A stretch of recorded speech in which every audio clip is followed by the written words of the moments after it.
dengan keistimewaannya. Salah satunya di tanggal 19 Mei 2016 ini ada acara yang luar biasa. Gebiar Pendidikan dan Kebudayaan Hari Pendidikan Nasional 2016 dengan tema Nyalakan Pelita, Terangkan Cita-Cita.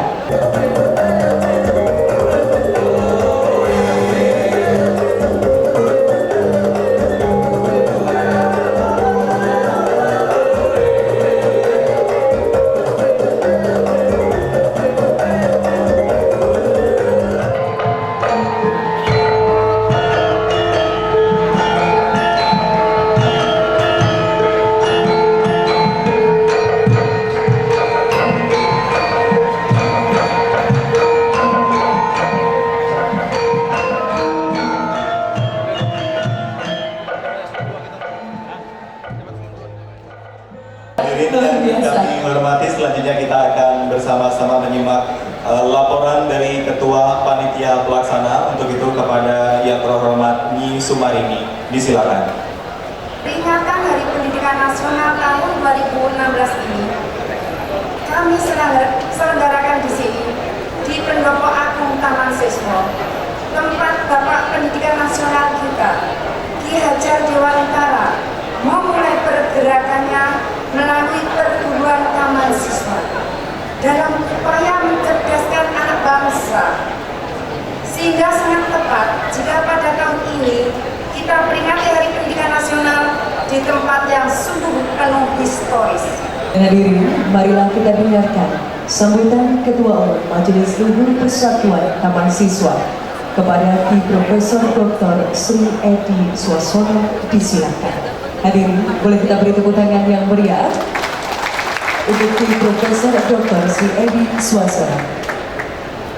Taman Siswa harus tetap patuh pada ajaran Ki Hajar, dan Ki Hajar sendiri mengatakan hati-hati memahami ajaran Ki Hajar. Keadaan berubah, dunia berubah, sehingga Ki Hajar menyampaikan orang-orang Taman Siswa harus pandai-pandai ber-SDGI. Artinya, sifat tidak boleh berubah. S pertama, bentuk, B, I irama, dan juga kemudian isi dapat berubah sesuai dengan perkembangan zaman. Yang satu sifat tidak berubah adalah cinta pada Ibu Pertiwi. Yang satu tidak boleh berubah adalah tetap menjaga keindonesiaan dari Republik Indonesia. Dan ajaran yang penting dari Ki Hajar adalah agar pendidikan nasional kita memampukan Indonesia, mampu sanggup menjadi tuan di negeri sendiri. Dan ini sangat penting. Kita tidak lagi inlander atau kuli di bawah telapak penjajah. Kita menjadi bangsa merdeka. Kita harus sadar kedaulatan. Artinya seperti diajarkan Ki Hajar Dewantara, kita memegang teguh doktrin kebangsaan, doktrin kerakyatan, dan pekerti luhur di lingkungan Taman Siswa. Hadirin, kita beri tepuk tangan yang meriah untuk Tari Sekar Pudiastuti.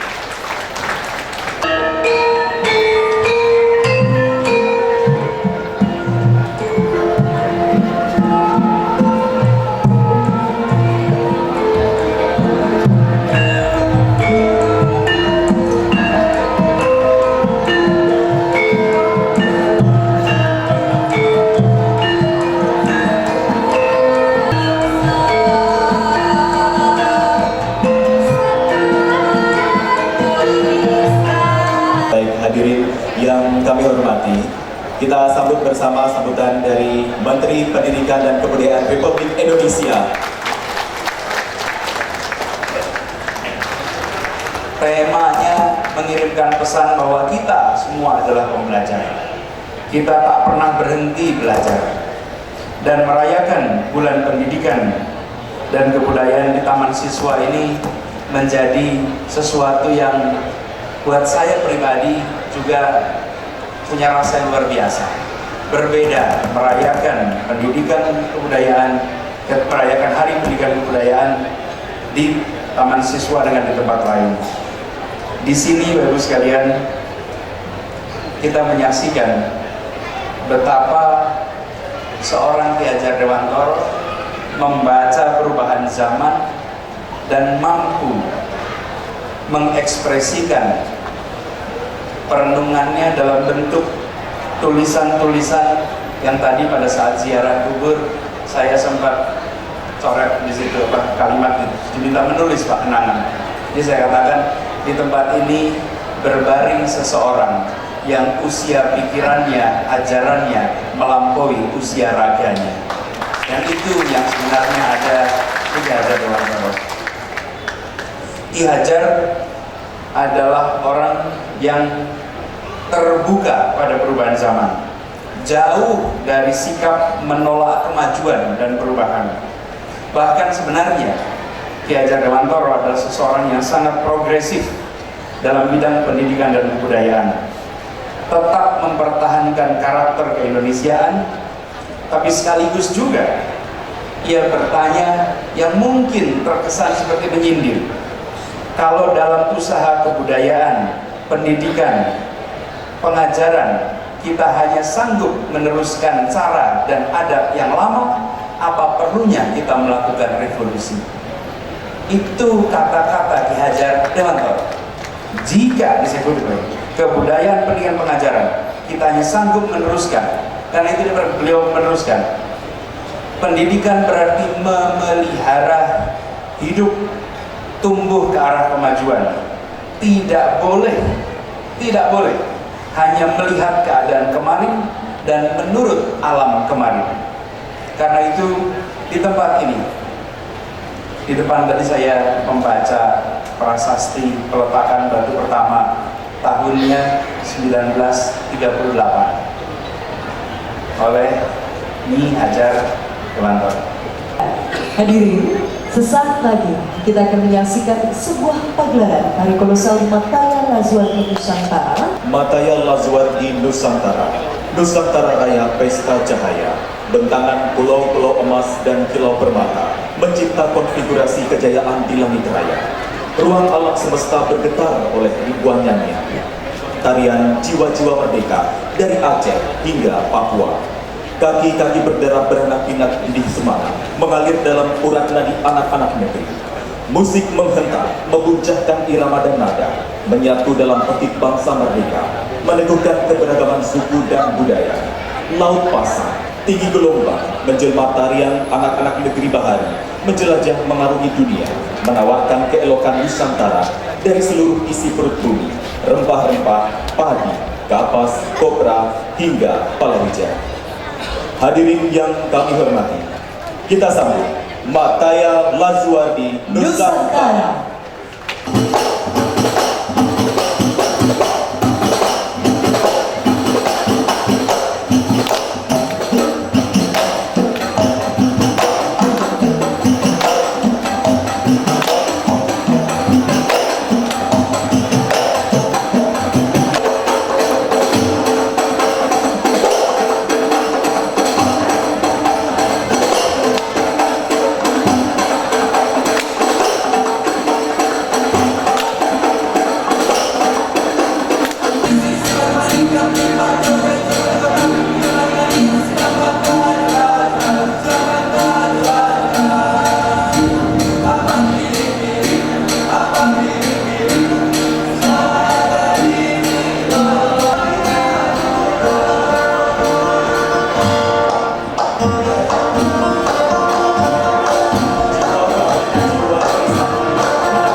kita juga akan kembali diiringi oleh Yogyakarta Light Orchestra yang akan membawakan beberapa lagu-lagu di bawah pimpinan Joko Suprayitno dan paduan suara di bawah pimpinan Ki Priyodwiyarso.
Saya selaku Ketua Panitia mengucapkan terima kasih sekali terutama kepada Kementerian Pendidikan dan Kebudayaan, kemudian kepada Majelis Luhur, juga kepada semua pihak yang telah membantu, telah mendukung sehingga Gebyar Budaya Hardiknas ini bisa terlaksana dengan sukses.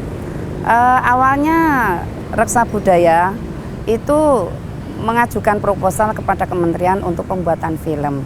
Namun pada saat itu malah kita ketiban sampur untuk melaksanakan Gebyar Pendidikan 2016 yang puncaknya dilaksanakan di Pendopo Agung Taman Siswa pada tanggal 19 Mei 2016. Forum Reksa Budaya yang diketua umumnya oleh Gusti Kanjeng Ratu Mangkubumi merasa sangat bangga sekali bisa menangani acara Gebyar Budaya Hari Pendidikan Nasional ini dengan acara yang musik, tari, lomba-lomba, dan kami sangat bangga dan semua sudah terselenggara dengan baik.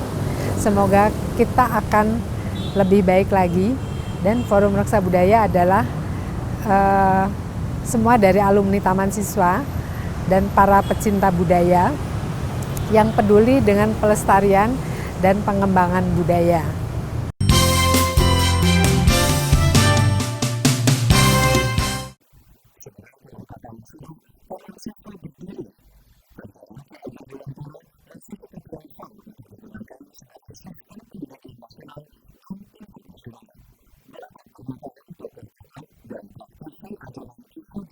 Kemampuan Ki Hajar Dewantoro untuk mengkombinasikan akar nilai adat budaya agama dikombinasikan dengan kemodernan dan perubahan zaman.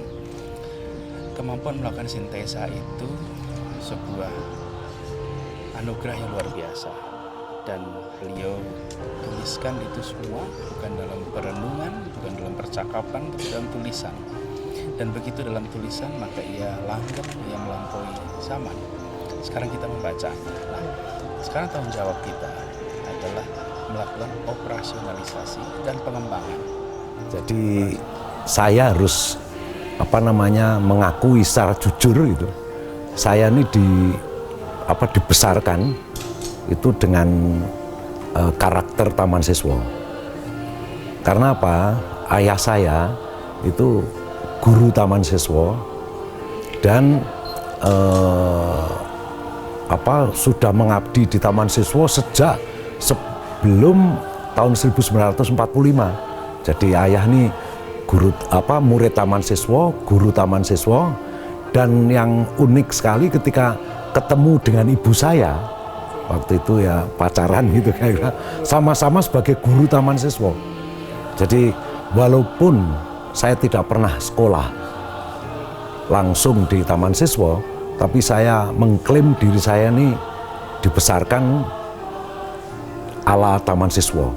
Nah, ketika bicara Taman Siswa, maka tidak akan lepas dari ajarannya Ki Hajar Dewantoro. Tapi menurut saya cerdas tidak cukup. Dia harus pertama cerdas, kedua dia harus berakhlak mulia, tapi dia harus berkarakter Indonesia, berkepribadian Indonesia. Ini kita, Taman Siswa itu sesuai dengan keinginan kita bersama dan juga keinginan Pak Anies Baswedan.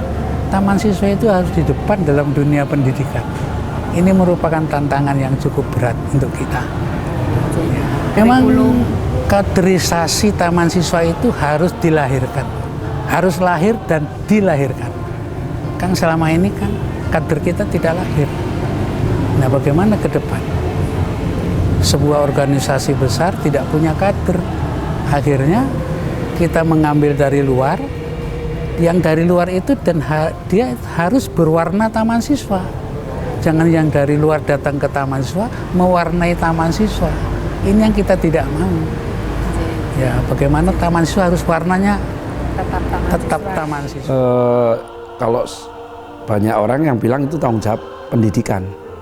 Ya, pendidikan saya inginnya ya Taman Siswa itu penuh dengan perdamaian, situasi di sekolah kedamaian, aman, tenang. Jadi lebih banyak ke arah karakter ya, ke arah karakter. Dan barangkali kalau seperti Taman Siswa itu mungkin lebih diutamakan budaya ngantri. Kan terutama dalam hal karakter ini bangsa lagi membutuhkan. Nah, ini suatu kesempatan yang bagus sekali untuk Taman Siswa. Bagaimana untuk menjadi toladan. Siswa itu sekarang memang menurun, tapi ke depan harus generasi mudanya bangkit. Karena ajaran Ki Hajar Dewantara itu akan laku setiap zaman. Kemandirian, Tuturu Yandayani, sistem Among itu setiap zaman dipakai untuk ke depan ya. Nah, sekarang menurun, generasi muda harus bangkit, harus bangun kembali karena Ki Hajar itu kan sudah jadi pendidikan nasional. Dia harus betul-betul generasi muda bangkit ya. Saya utuh dari Taman Siswa. Jadi dulu dari SMA-nya Taman Siswa, sarjana wiyatanya Taman Siswa, ya itu. Nah, kalau apanya itu kan ilmu di lapangan, alami gitu ya, tapi basisnya dari Taman Siswa. Tapi alhamdulillah sampai hari ini saya tetap mantau perkembangan Taman Siswa. Menurut saya, hendaknya Taman Siswa menjadi pelopor, yaitu pelopor pendidikan di Indonesia ini. Karena pendidikan kita tengah buram, yaitu hanya intelektual saja yang dikejar, tanpa memikirkan budi pekerti dan akhlak. Nah, sedangkan ajaran Ki Hajar Dewantara itu sebagian besar adalah tentang budi pekerti, tentang hati nurani. Sehingga kalau pandai pun nanti tidak menjadi orang yang minteri orang. Dan kalau dia itu berbudi pekerti, pasti berbudi pekerti yang baik. Maka untuk itu, hendaknya menjadi pelopor. Nah, maka untuk itu, tema daripada Hardiknas kali ini adalah nyalakan pelita, terangkan cita-cita, itu sangat tepat.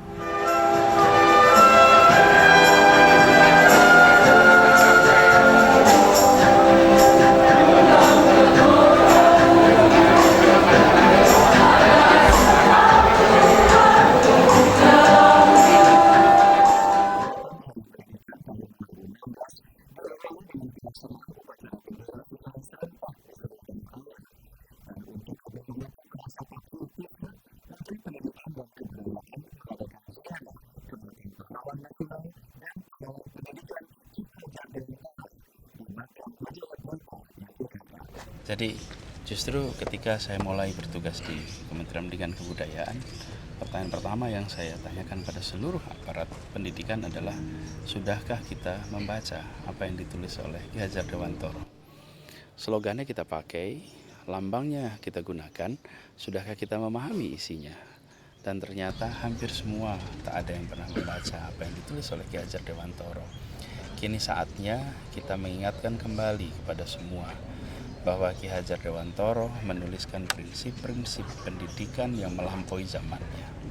Kemampuan Ki Hajar Dewantara untuk mengkombinasikan akar nilai adat budaya, agama, dikombinasikan dengan kemodernan dan perubahan zaman. Kemampuan melakukan sintesa itu sebuah anugerah yang luar biasa, dan beliau tuliskan itu semua bukan dalam perenungan, bukan dalam percakapan, tapi dalam tulisan.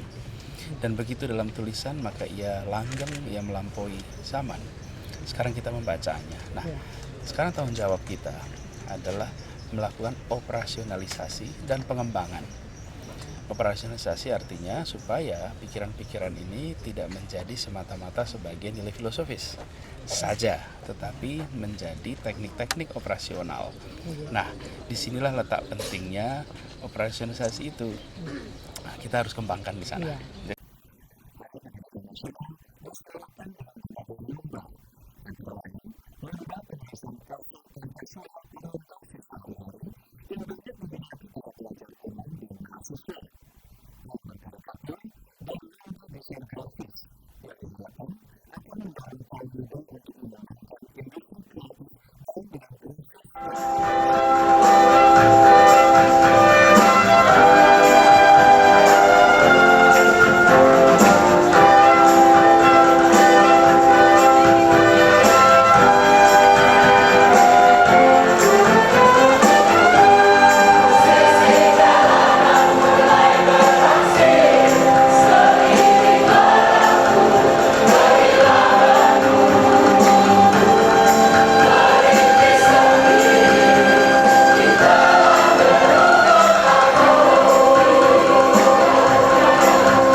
Filosofi Grundslag sehingga masuk di dalam preambul dari Undang-Undang Dasar 45, artinya menjiwai dari keseluruhan pasal-pasal yang ada di dalam Undang-Undang Dasar 45.